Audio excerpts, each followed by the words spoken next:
솔로몬이 병거와 마병을 모으매 병거가 1,400대요 마병이 12,000명이라.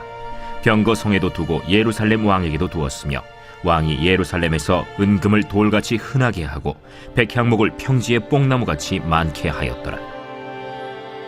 솔로몬의 말들은 애굽과 구해에서 사들였으니 왕의 무역상들이 때로 값을 정하여 산 것이며, 애굽에서 사들인 병거는 한 대에 은 600세겔이요 말은 150세겔이라.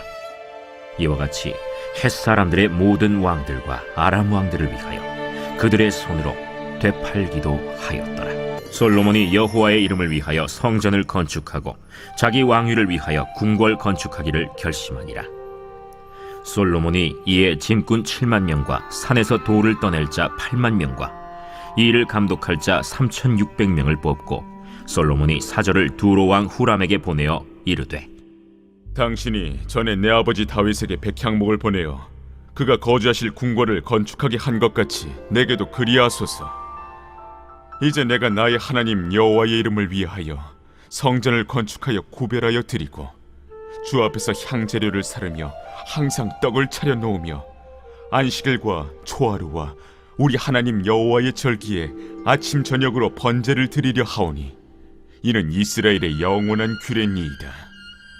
내가 건축하고자 하는 성전은 크니 우리 하나님은 모든 신들보다 크심이라. 누가 능히 하나님을 위하여 성전을 건축하리요?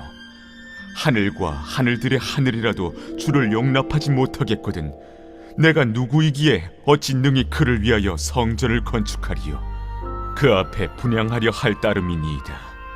이제 청하건대 당신은 금, 은, 동, 철로 제조하며 자색, 홍색, 청색 실로 직조하며 또 아로 새길 줄 아는 재주 있는 사람 하나를 내게 보내어 내 아버지 다윗이 유다와 예루살렘에서 준비한 나의 재주 있는 사람들과 함께 일하게 하고 또 레바논에서 백향목과 잣나무와 백단목을 내게로 보내소서. 내가 알거니와 당신의 종은 레바논에서 벌목을 잘 하나니 내 종들이 당신의 종들을 도울지라. 이와 같이 나를 위하여 제목을 많이 준비하게 하소서. 내가 건축하려 하는 성전은 크고 화려할 것이니이다. 내가 당신의 벌목하는 종들에게 지은 밀 2만 고르와 보리 2만 고르와 포도주 2만 밭과 기름 2만 밭을 주리이다. 여러분 반갑습니다. 오늘도 큐티로에는 기막힌 하루입니다. 본 말씀 역대하 1장 14절부터 2장 10절의 말씀입니다. 자, 역대하의 이 솔로몬에 대한 기록은 거의 모든 것이 성전 건축에 맞춰져 있다고 해도 과언이 아닙니다. 그만큼 성전 건축은 이스라엘의 구속사에 있어서 너무나 중요한 의미를 갖기 때문입니다. 그런데 그것은 우리도 마찬가지입니다. 하나님은 오늘도 우리 안에 하나님의 영의 성전을 건축하시고 우리가 주님 안에 거룩과 구원을 이루어가게 하십니다. 자, 먼저 오늘 1장 14절부터 17절까지의 말씀을 보면 이제 하나님이 솔로몬에게 약속하신 이 복이 실현되는 모습이 나옵니다. 어제 말씀에서 하나님은 솔로몬이 이 백성을 재판할 수 있는 지혜와 지식을 구할 때 그것을 기뻐하셨습니다. 그리고 그가 구하지 않았던 부와 재물과 영광도 주시겠다고 약속하셨죠. 자, 그리고 오늘 바로 이어지는 14절부터 그 하나님께서 약속하셨던 복이 즉각적으로 솔로몬에게 부어지는 것을 우리는 보게 됩니다. 자, 이렇게 좋은 순간인데 그런데 오늘 우리는 여기서 솔로몬을 향한 이 불길한 그림자도 함께 드리워지고 있는 것을 볼 수 있어야 합니다. 이미 우리는 성경을 통해 이 솔로몬의 인생의 결말이 어떠했는지를 잘 알죠. 솔로몬의 영광이 워낙 찬란했기에 우리가 자칫 성경을 읽을 때 그의 슬픈 결말을 잊어버릴 수가 있습니다. 그러나 우리가 이 솔로몬이라는 인물에 대한 기록을 묵상할 때는 반드시 그의 인생의 결론을 염두에 두어야 합니다. 그리고 어디서부터 그의 타락이 시작됐는가를 살필 수 있어야 합니다. 그리고 그것이 매우 중요한 우리의 적용점이 되어야 한다는 것입니다. 자, 그럼 이제 막 부흥의 서막이 열린 이때 어떤 그림자가 있다는 것입니까? 자, 오늘 14절에 보니까 이 솔로몬이 병거와 마병을 많이 모았다고 합니다. 그리고 16절에 보면 이 많은 말들을 구하기 위해 애굽과 구해에서 그것들을 사들였다고 합니다. 여러분, 바로 이 부분입니다. 바로 이 부분에서 우리는 이 솔로몬의 타락의 전조 증상을 보게 되는 것입니다. 왜 그렇습니까? 공교롭게도 이 두 가지 모두 하나님께서 절대 하지 말라고 금하신 것들이기 때문입니다. 신명기 17장 16절에 보면 그는 병마를 많이 두지 말 것이요 병마를 많이 얻으려고 그 백성을 애굽으로 돌아가게 하지 말 것이니 라고 말씀하셨습니다. 하나님께서 이스라엘 백성들을 향해 병마를 많이 두지 말 것과 또 이것을 얻기 위해 애굽으로 내려가지 말라는 것입니다. 왜 그랬을까요? 이유는 명확합니다. 병마를 많이 둔다라는 것은 군사력을 통해 나라를 지키려고 하는 목적이 있습니다. 여러분, 그러나 이스라엘은 하나님의 나라입니다. 하나님의 나라 이스라엘은 하나님이 지키십니다. 그런데 하나님이 지키시는 오늘 이스라엘이 자기의 힘을 키우고 그 힘을 과시하고 그것을 믿기 시작하면 더 이상 그들이 하나님을 의지하지 않을 것임을 주님께서 너무나 잘 아시는 것입니다. 또한 애굽을 금지하신 이유는 이스라엘이 애굽과 교류하기 시작하면 애굽의 우상과 죄들이 이스라엘 온 땅에 퍼지게 되리라는 것을 또한 아셨기 때문이라는 것입니다. 여러분, 지금 이 솔로몬에게 부와 재물과 영광이 모이는 것은 전혀 문제가 아닙니다. 오히려 하나님의 약속의 성취입니다. 자, 그런데 문제는 무엇이냐면 하나님이 주시는 것만으로도 충분한 솔로몬에게 욕심이 들어가기 시작했다는 것입니다. 욕심이 잉태한 즉 죄를 낳고 죄가 장성한 즉 사망을 낳는다고 했습니다. 오늘 하나님의 주신 것만으로도 충분한 솔로몬에게 욕심이 커지니 하나님이 금하신 방법까지 동원하고 손을 대기 시작하는 것입니다. 그리고 그 욕심이 허용한 작은 죄가 커지고 커져서 결국 솔로몬의 영혼을 타락하게 하고 멸망에 이르게 하더라는 것입니다. 여러분, 우리도 마찬가지입니다. 이 세상에는요, 조금만 불의와 불법에 눈을 감으면 돈 벌 수 있는 길이 너무나 많아 보입니다. 실제로 정말 그렇게 해서 많은 재산을 모으는 사람들도 많습니다. 그래서 남들은 다 하는 것들인데 나만 안 하면 그것이 미련해 보이고 바보처럼 보이기도 합니다. 여러분, 그러나 확실히 알아야 될 게 있습니다. 그것은 그렇게 불의와 불법을 통해 모아들이는 재물은 하나님이 우리에게 허락하신 것이 아니라는 것입니다. 소탐대실이라는 말이 있죠. 작은 것을 얻으려고 하다가 더 큰 것을 잃어버리게 된다는 뜻이죠. 내가 사소하다고 여기고 남들도 다 한다고 말하는 그런 것들에 대해 우리가 열기 시작하면 그것이 점점 커져서 나중에 우리의 삶의 타락을 가져오고 영혼의 파멸을 불러올 수 있다는 것을 반드시 알아야 합니다. 여러분, 저는 그 대표적인 것이 바로 불신결혼이라고 생각합니다. 이 불신결혼이야말로 우리의 욕심으로부터 비롯되는 것이고 병고와 마병을 얻기 위해 애굽과 손잡는 것과 다름없는 것입니다. 나의 행복과 성공을 위해 애굽의 병거와 마병을 얻으려다가 하나님을 잃어버릴 수 있다는 사실을 모르는 것입니다. 늘 말씀드리지만 이 원칙이라는 것이 평소에는 너무 불편하고 힘든 것처럼 느껴집니다. 그러나 결정적인 순간에는 그 원칙 때문에 우리가 살게 된다는 것을 잊지 말아야 합니다. 하나님께서 금하신 것을 따르지 않기를 바랍니다. 사소한 죄라도 경계해야 합니다. 말씀과 공동체가 가르치는 이 믿음의 원칙을 충실하게 따르고 순종해야 합니다. 그럴 때 비로소 우리가 우리 안에 아름다운 영의 성전을 세우고 거룩과 구원을 이루어갈 수 있는 것입니다. 자, 질문해 봅니다. 이미 하나님께서 살아갈 수 있는 은혜를 주셨는데도 내 욕심으로 불의와 불법에 동참하고 있지는 않습니까? 사소한 것이다. 남들도 다 한다. 이런 합리화를 하면서 반복적으로 짓고 있는 죄가 무엇입니까? 믿음의 원리와 원칙이 결정적인 순간에 나를 살게 한다는 것을 알고 불편하고 힘들어도 말씀과 공동체의 원칙에 순종할 수 있길 바랍니다. 자, 이렇게 솔로몬은 자신도 모르게 마치 스며들듯 타락을 향해 가고 있습니다. 그러나 그럼에도 불구하고 틀림없는 것은 초기의 솔로몬은 그 누구보다 하나님 보시기에 마음이 청결하고 겸손한 하나님의 사람이었다는 것입니다. 우리는 그 초기의 솔로몬의 모습을 배우고 닮아가야 합니다. 자, 그런 면에서 오늘 1절 말씀해 보니까 솔로몬이 여호와의 이름을 위하여 성전을 건축하고 자기 왕위를 위하여 궁궐 건축하기를 결심했다라고 말하고 있습니다. 자, 이제 이 솔로몬이 누구도 하지 못했던 성전 건축을 결심했다는 것입니다. 자, 여기서 이 결심하다의 히브리어 아마르는 돌이킬 수 없는 맹세를 의미합니다.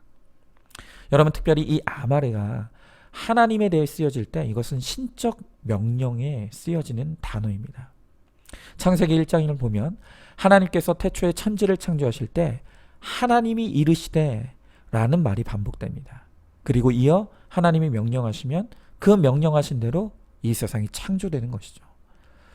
바로 그때 이 이르시되가 오늘 이 아마르, 결심하다입니다. 그러니까 반드시 실현되고 실행되는 일, 바로 그것이 오늘 이 솔로몬이 마음에 품은 결심을 뜻하는 것입니다. 자, 그런데 하나님께서 이 솔로몬의 굳은 결심, 내가 이 성전 건축을 반드시 이루어내고 말겠다는 이 결심을 하나님이 너무 기뻐하셨다는 것입니다. 여러분, 솔로몬은 아직 아무것도 한 것이 없습니다. 그냥 단지 결심만 했을 뿐입니다. 그 결심하는 마음을 하나님께 드렸을 뿐입니다. 그런데 하나님은 그의 마음을 기쁘게 받아주셨습니다. 그 결심을 기쁘게 여기셔서 그 결심이 이루어질 수 있는 모든 환경과 사람을 하나님께서 제공해 주시는 것입니다. 여러분, 이렇게 하나님께서 우리들에게 가장 오늘도 받기 원하시는 것은 바로 우리의 마음입니다.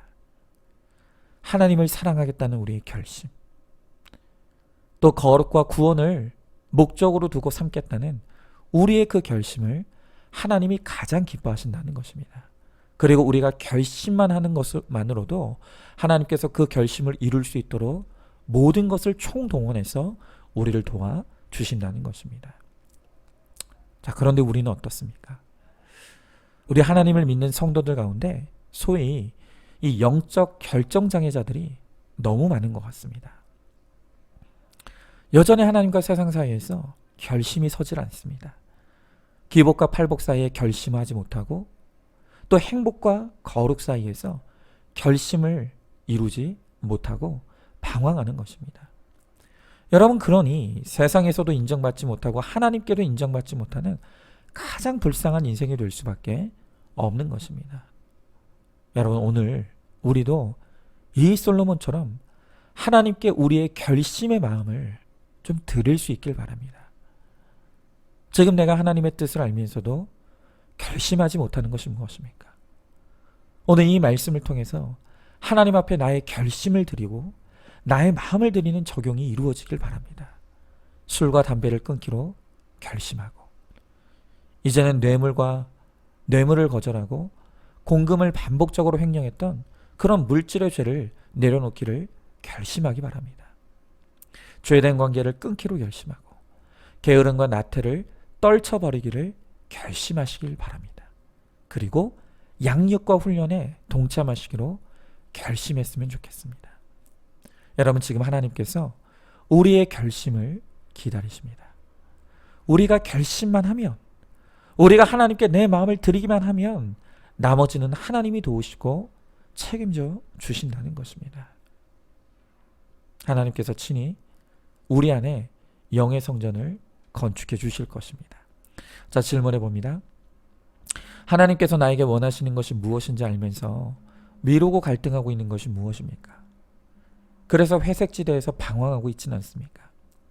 오늘 이 시간, 비록 나는 알 수 없지만 하나님이 도우시면 모든 것이 가능함을 믿고 나의 결심을 하나님 앞에 드리길 바랍니다.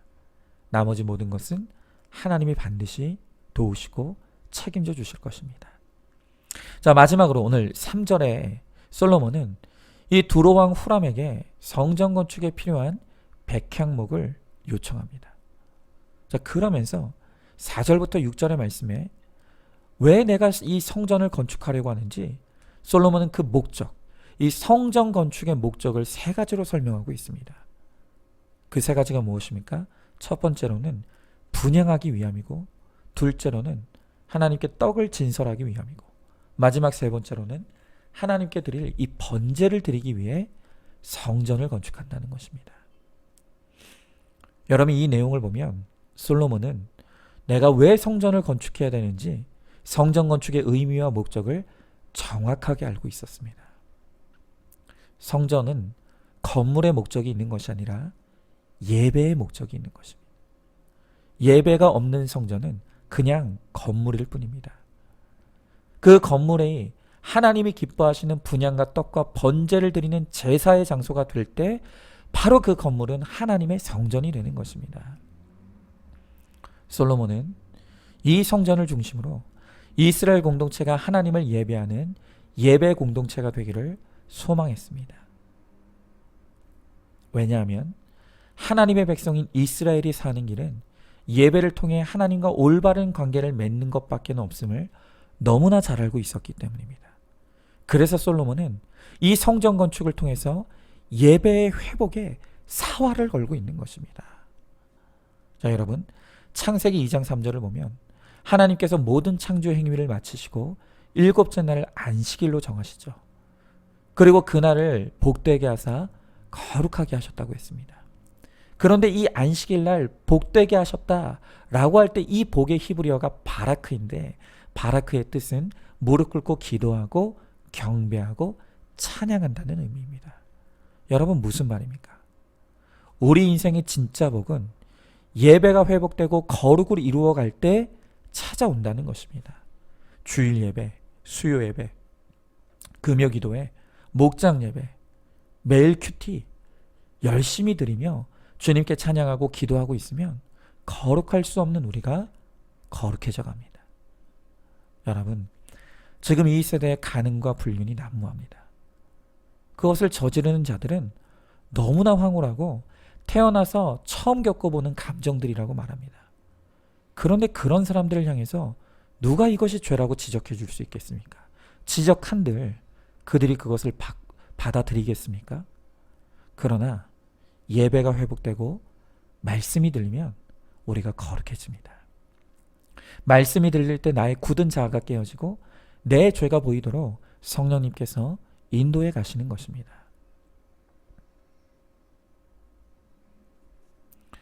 하나님의 사랑을 받을 때 이 세상 무엇보다 아름다운 회개의 감정이 우리의 심령에 솟아납니다. 이 감정을 날마다 맛보게 해주시기 위해 우리는 예배를 사수해야 합니다. 최고의 시간으로 이 예배에 우리의 시간을 투자해야 하는 것입니다. 내가 하나님이 기뻐하시는 그 한 사람, 바로 그 예배자가 되어서 어떤 상황에서도 기도하고 경배하고 찬양하면서 내가 있는 모든 곳을 복되게 하시는, 또 거룩하게 하시는 하나님의 은혜를 누리는 우리 모두가 될 수 있기를 소망합니다. 자, 질문해 봅니다. 나는 무엇이 복이라고 생각하고 있습니까? 복받기 위해 무엇을 하고 있습니까? 이 코로나 가운데 나의 영과 육의 성전이 무너지고 회파되고 있지는 않습니까? 하나님이 기뻐하시는 예배를 통해 팔복을 누리는 인생이 되기를 소망하시기 바랍니다. 자, 오늘도 4월 9일 보석상자입니다. 나의 죄, 집안의 죄와 고난을 드러내고 그것 때문에 내가 예수 믿게 되었다고 고백할 수 있는 사람, 이런 사람이 좋은 배우자의 조건입니다. 아멘. 오늘도 큐티로 기막힌 하루를 살아내는 하늘가족 공동체 우리 모든 성도님 되시기를 주님의 이름으로 축복합니다.